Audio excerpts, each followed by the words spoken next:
पालाचरण में युवा ब्राह्मण शक्ति का प्रधान और श्री शिव शक्ति कांवड़ संघ का प्रधान। सर, कांवड़ियों के लिए सेवा प्रदान की बात करिए, हमेशा मौका मिलता है। इस वक्त सबसे बड़ा देखा गया है कि कांवड़ियों के लिए सेवा कर रहे हैं, किस प्रकार से कर रहे हैं? देखो जी, ये भोले बाबा की कृपा है हमारे ऊपर और हमारी संस्था के लोगों के ऊपर। ये पिछले हमारा 25 वर्षों से इसका भोले बाबा की सेवा का मौका हमें मिल रहा है और भोले बाबा की दया से इस बार हमारा 26वां कांवड़ का पंडाल है और हम बढ़ चढ़ के भोले बाबा की सेवा कर रहे हैं और वही हम चाहते हैं कि हम सेवा करते रहें। संख्या की बात करी जाए, भोले की कितनी संख्या हो चुकी है? भोले की संख्या तो जी अनगिनत की संख्या में आ चुके हैं। भोले अभी तक तो यहाँ पे करीब 3 से लेकर 4,000 कांवड़िया रुक के और खा पी के जा चुके हैं और बाकी भोले बाबा की इच्छा है कि कितने आएंगे कितने नहीं आएंगे। दिल्ली सरकार की तरफ से क्या सपोर्ट मिल पा रहा है? दिल्ली सरकार ने 15 लाख रुपए तक अलाउंसमेंट की है, पर 15 लाख रुपए कोई उन्होंने अपनी कैटेगरी वगैरह बनाई है, कैटेगरी के हिसाब से है, उसका मुझे पता नहीं है, पर ठीक है। समस्या की बात करी जाए, किस प्रकार से देख पा रहे हैं? पुलिस प्रशासन की तरफ से क्या सपोर्ट मिल पा रही है? नहीं, पुलिस की तरफ से हमें पूरी सपोर्ट मिल रही है, सब चीज की सहायता मिल रही है। पुलिस की तरफ से हमें कोई दिक्कत नहीं है, जल बोर्ड की तरफ से हमें कोई दिक्कत नहीं है, किसी प्रकार की कोई हमें टेंशन नहीं। वॉलंटियर की बात करी जाए, किस तरह से कितने वॉलंटियर रखे हैं? हमारी कांवड़ की संस्था के अपने ही मेंबर बहुत है, हमारे पास करीब 400 मेंबरों की टीम है और जो अभी आप देख रहे हो यहाँ पे पंडाल के अंदर कम से कम 70 से ऐसे हमारे कार्यकर्ता मौजूद है और अपनी सेवा कर रहे हैं भोले बाबा की। पंडाल की बात करी जाए, पंडाल में क्या क्या निगरानी रखी गई है? पंडाल के अंदर 24 कैमरे का सेटअप लगाया हुआ है, जिससे कि हम हर एक चप्पे चप्पे पे निगाह रख के बैठे हुए हैं और हमारे कार्यकर्ता भी हमारी पूरी टीम हर चीज पे निगरानी रख के बैठी हुई है। और बाकी दिल्ली पुलिस के जो जवान हमें मिले हुए हैं वो अपने ढंग से अपना काम कर रहे हैं। भोले लोगों को क्या मैसेज देना चाहते हैं? भोले लोगों को हम ये मैसेज देना चाहते हैं, ये भोले बाबा की जो पावन त्योहार है और जो पावन पर्व है, इसको बड़ी धूमधाम से मनाए, ना कि किसी नशे पत्ते के अंदर होकर मनाए। भोले बाबा ने कभी कोई किसी को ये नहीं कहा कि आप नशा करो।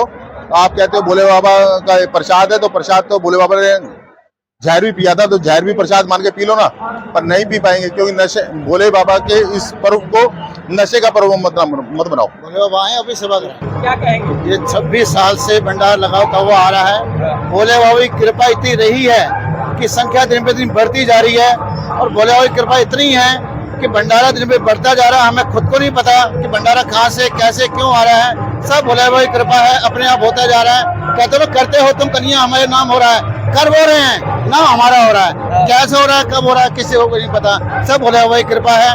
भोले बाबा आ रहे हैं, सेवा करवा रहे हैं, जो हमसे बन रहा है उनकी सेवा करने का पूरा प्रयास करते हैं हम लोग। सेवा की बात करी जाए, किस प्रकार से देखभाल कर रहा है? तो देखो हमारी जो टीम है बहुत मजबूत टीम है हमारी, कम से कम 40 साल में टीम है हमारी और ये 25 साल से करीब हम लोग साथ के काम कर रहे हैं और एक तरह से काम कर रहे हैं हम लोग। प्रियंका जी, आप आए हुए हैं यहाँ, क्या लग रहा, माहौल कैसा है? बहुत अच्छा। खाने पीने की बात करिए, क्या क्या व्यवस्था है?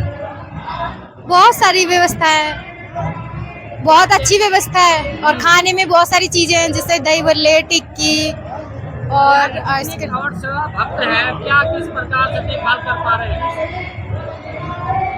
यहाँ का जो इतना कार्यकर्ता है जी सर, तो आप लोग किस तरह से निगरानी रख रहे हैं, खाने पीने की, आने जाने की किस तरह से? बहुत अच्छे से ध्यान रख रहे हैं, क्या हर चीज में मतलब सपोर्ट कर रहे हैं, आने जाने से लेकर के खाने पीने तक। अच्छा, जी, क्या कहेंगे? सरकार से कुछ मांग है आप लोगों के, ये सेवा कर रहे हैं और उन प्रशासन जी क्या कहेंगे? 26वां इनका यात्रा है, क्या सर? ये 26वां इनका करते हुए हो गया, भोले के भक्त को सेवा करते हुए, उनके बारे में इनके बारे में मैं यही कहूँगी कि जिस तरह ये सेवा कर रहे हैं उस तरह इनको और मतलब अच्छा फल मिले, अच्छी और तरक्की करें। जो भोले के भक्त हैं उनके लिए क्या मैसेज देंगे? जो भोले के जो भक्त हैं उनके लिए मैं ये कहूँगी कि उनकी भक्तों की जो भी मनोकामना है उनको पूर्ण करें और उनके जीवन में खुशहाली लाएं। अपना परिचय बताइएगा। जी, मेरा नाम कुलभूषण शर्मा है जी, और मैं शिव शक्ति कांवड़ संघ से जुड़ा हुआ हूँ हाँ। और निरंकारी कॉलोनी का रहने वाला हूँ, समर्पण सेवा ट्रस्ट का अध्यक्ष भी हूँ। सर, यहाँ भोले के जितनी भक्त आ रहे हैं उनकी सेवा प्रदान की बात करिए, किस प्रकार का हो रहा है? ये सेवा प्रदान की बात करिए, किस प्रकार का हो रहा है? सेवा देखिए साहब, यहाँ हर व्यक्ति आपको दिखाई देगा सब स्वयं सेवक हैं। महादेव की अनुकंपा बरसी हुई है और माँ आदि शक्ति अन्नपूर्णा बनकर चारों तरफ विद्यमान है। और हम जो स्वयं सेवक हैं, हम तो नतमस्तक हैं। सारे स्वयं सेवक आपको दिखाई देंगे पूरे पंडाल में घूम रहे व्यवस्था को संभालने के लिए। भंडारे की बात करें तो कितने प्रकार के भंडारे किया जा रहा है? देखिए जी, 26 साल हो गए, किसी प्रकार का भंडारा नहीं है जहां माँ आदि शक्ति खुद अन्नपूर्णा रूप में व्याप्त हो जाए, आके बैठ जाए। वहां तो ऋषि और मुनि भी उतर के आते हैं। आपको क्या पता किस रूप में कौन घूम रहा है यहाँ पर माँ आदि शक्ति अन्नपूर्णा की असीम कृपा है यहाँ पर।